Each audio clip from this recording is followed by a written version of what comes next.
Hello दोस्तों, पिछले video में हमने पावर वायरिंग के जनरल रूल्स पढ़े थे।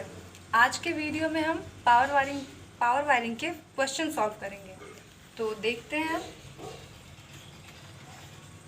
ये है आपका फर्स्ट एग्जांपल। देखिए क्या लिखा हुआ है इसमें कि प्रदर्शित चित्र में एक आटा मिल का प्लान में चक्की की मोटर की स्थिति अंकित है। उक्त आटा की चक्की जो है वो 5 horse power 400 volt 50 hertz 3 phase की इंडक्शन मोटर के लिए पावर वायरिंग करना है और इस पावर वायरिंग का आपको मल्टी लाइन डायग्राम तथा इसमें लगने वाले मटेरियल का मूल्यांकन करना है।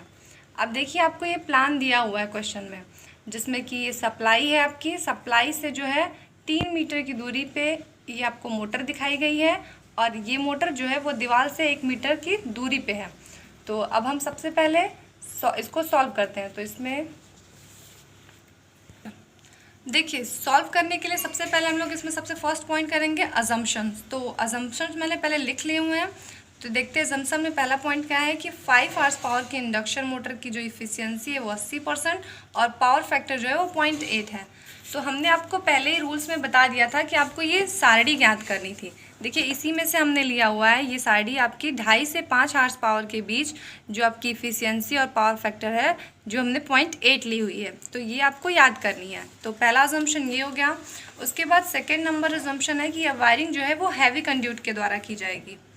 और थर्ड नंबर बोल रहा है कि हैवी कंड्यूट की जो साइज़ होती है वो 5 मीटर में होती है। मतलब ये कि एक कंड्यूट जो है आपको मैक्सिमम 5 मीटर लंबी मिलेगी। अगर आपको जैसे कि वायरिंग में 9 मीटर की दूरी है तो आपको 2 कंडक्टर लगाने होंगे, 2 कंड्यूट यूज़ करना होगा, एक 5 मीटर और प्लस दूसरा 4 मीटर का। और इस वायरिंग में जो फाउंडेशन होगा वो 1 × 1 × 0.5 मीटर क्यूब का होगा।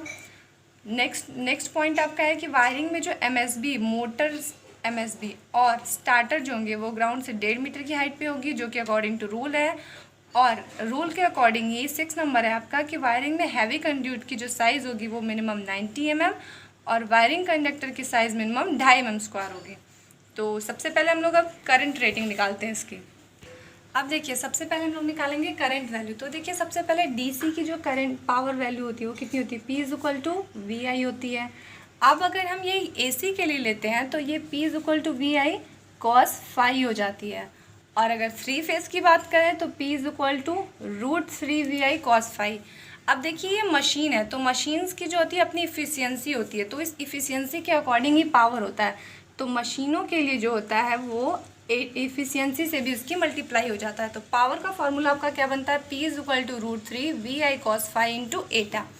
तो यहीं से हम लोग करंट रेटिंग निकालेंगे। I = क्या हो जाएगा आपका P/√3V cos phi × एटा। अब देखिए आपकी पावर दी हुई है क्वेश्चन में 5 हॉर्स पावर, तो इस पावर को हम लोग सबको वॉटेज रेटिंग में लिखते हैं। तो पावर 5 हॉर्स पावर की है और 1 हॉर्स पावर = होता है आपका 735.5 वाट।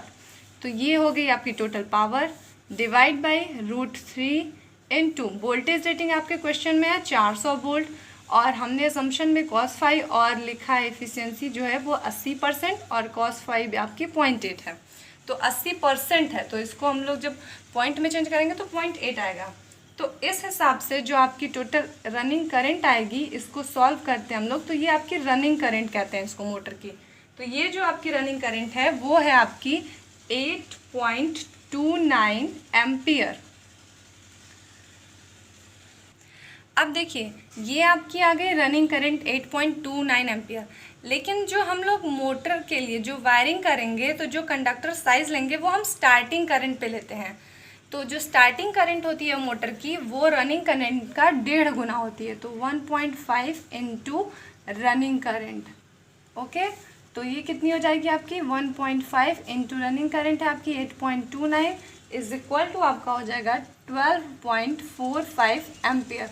अब देखिए हम लोग रनिंग करंट पे क्यों करते हैं वायरिंग, वो इसलिए करते हैं क्योंकि स्टार्टिंग में जो करंट फ्लो होती है वो 1.5 गुना फ्लो होती है और ये करंट उसी वायर से फ्लो होगी तो उसको बियर करने के लिए उसकी कैपेसिटी इतनी होनी चाहिए। तो इस रनिंग स्टार्टिंग करंट के अकॉर्डिंग ही हम लोग जो है वो वायरिंग कंडक्टर यूज़ करते हैं। ठीक है। अब देखिए हम लोग कंडक्टर साइज़ देखते हैं। तो वायरिंग कंडक्टर की साइज़ देखिए, हम लोग आपको बताए थे हम पिछली बार की साइड में कैसे देखना है। तो चूँकि हमारी जो है वो डक्ट में स्थापित है वायर, तो हम लोग इसमें देखेंगे। तो हमारी देखिए करंट रेटिंग कितनी आई है, 12.45 एम्पियर। 3 फेज़ के लिए हम लोग देखते हैं तो मैक्सिमम पहला ही जो स्टार्ट है वो 14 एम्पियर से है। तो इसके लिए हम देखते हैं कंडक्टर की साइज़ कितनी है, 1.5 mm²। लेकिन हमने बताया था आपको कि हम लोग जो minimum conductor size power wiring में यूज़ करेंगे वो 2.5 mm² करेंगे, जो कि 18 एम्पियर तक है। तो इसलिए हमारी वायरिंग कंडक्टर की साइज़ कितनी हो जाएगी, 2.5 mm²। Aluminium conductor PVC insulated. अब देखिए नेक्स्ट पॉइंट आपका है MSB की रेटिंग। तो देखिए MSB की रेटिंग हम लोग कहाँ से देखते हैं, तो ये देखिए आपकी साइड दी हुई है मटेरियल लिस्ट, इसमें हम लोग देखेंगे। तो MSB देखिए आपको DPIC के लिए भी है और TPIC के लिए। तो हम 3 फेज़ यूज़ कर रहे हैं इसलिए TPIC यूज़ करेंगे। और चूँकि हमारी करंट रेटिंग जो देखिए आई है वो कितनी आई है, 12.45 एम्पियर। और इसमें जो MSB की पहली रेटिंग है वो 15 एम्पियर 500 वोल्ट है। तो इसकी यही हम लोग लगाएंगे MSB। तो MSB की रेटिंग कितनी हो जाएगी आपकी, 15 ampere 500 volt TPIC switch fuse unit.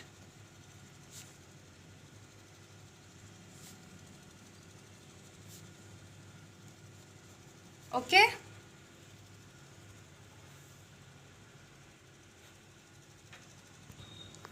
तो ये देखिए अब हम नेक्स्ट पॉइंट करेंगे मल्टी लाइन डायग्राम। तो मल्टी लाइन डायग्राम के लिए हमने पहले से ये देखिए आपका प्लान बना लिया हुआ है, जिसमें main MSB, motor MSB, starter और आपकी ये मोटर फाउंडेशन है जिसपे कि मशीन लगी हुई है। तो देखिए आपके आपके आपके क्वेश्चन में देखिए ये दी हुई है मोटर की जो स्थिति है वो मेन सप्लाई से 3 मीटर की दूरी पे है। तो देखिए हमारा इसमें जो मेन MSB है उससे मोटर MSB की डिस्टेंस 3 मीटर है, जो कि इस क्वेश्चन के अकॉर्डिंग है। और दीवार से 1 मीटर की दूरी पे मोटर है, इसलिए ये जो स्टार्टर से हम मोटर की दूरी है ये 1 मीटर की डिस्टेंस है।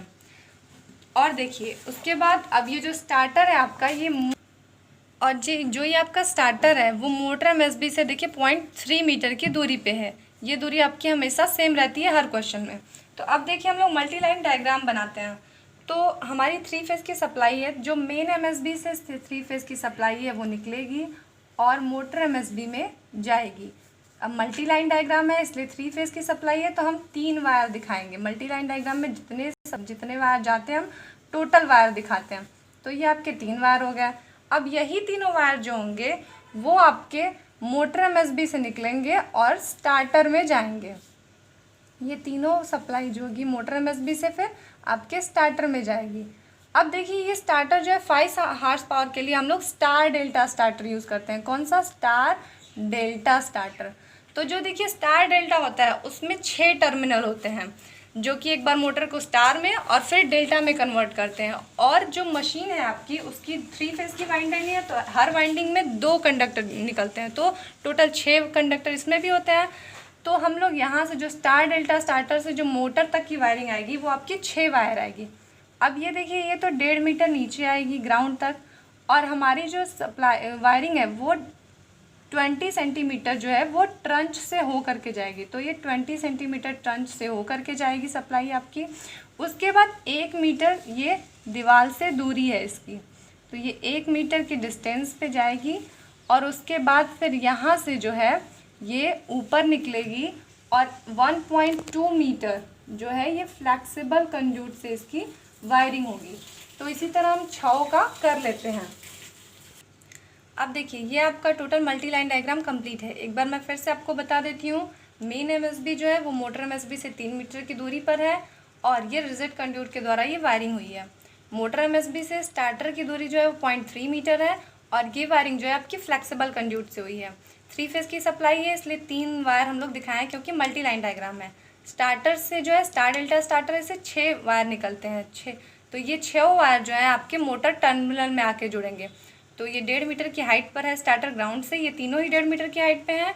और जो स्टार्टर से निकल के वायरिंग गई है वो 20 सेंटीमीटर ट्रंच से होकर के गई है और मोटर जो है वो 1 मीटर की दूरी पे स्थित है। और ये देखिए ये जो वायरिंग है ये आपके रिजिड कंड्यूट से हुई है, ये तो नीचे भी आपके रिजिड से गई है, लेकिन जो ट्रंच से निकलने के बाद मोटर के टर्मिनल बॉक्स तक जो वायरिंग गई है वो 1.2 मीटर वो जो है आपकी फ्लेक्सिबल कंड्यूट के थ्रू हुई है। तो ये टोटल हो गई आपकी वायरिंग। अब देखिए आप बात आती है आपकी मेन एमएसबी और मोटर एमएसबी की रेटिंग की। तो ये जो एमएसबी की रेटिंग हम बताए हैं 50 ampere 500 volt TPIC switch fuse unit, वो आपके दोनों की रेटिंग होगी। क्यों होगी कि जितनी इसमें से डायरेक्ट निकल के सप्लाई इसमें आई है, तो जितनी सप्लाई यहाँ से निकली है उतनी इसमें आई है, तो दोनों की रेटिंग सेम होगी। अब अगर देखिए इसमें कहीं डीबी लगा होता और 2 मोटर होती, तो मेन एमएसबी और डीबी की रेटिंग सेम होती और मोटर एमएसबी की रेटिंग जो होती वो उससे कम होती। लेकिन चूंकि एक ही मोटर है इसलिए मेन एमएसबी और मोटर एमएसबी दोनों की रेटिंग जो है वो सेम रहेगी। अब देखिए अब इसके कंड्यूट लेंथ और कंडक्टर मटेरियल लिस्ट जो है कंडक्टर के आपके जो सारे हैं वो हम नेक्स्ट वीडियो में करेंगे। तो आज के लिए इतना ही। Thanks for watching me.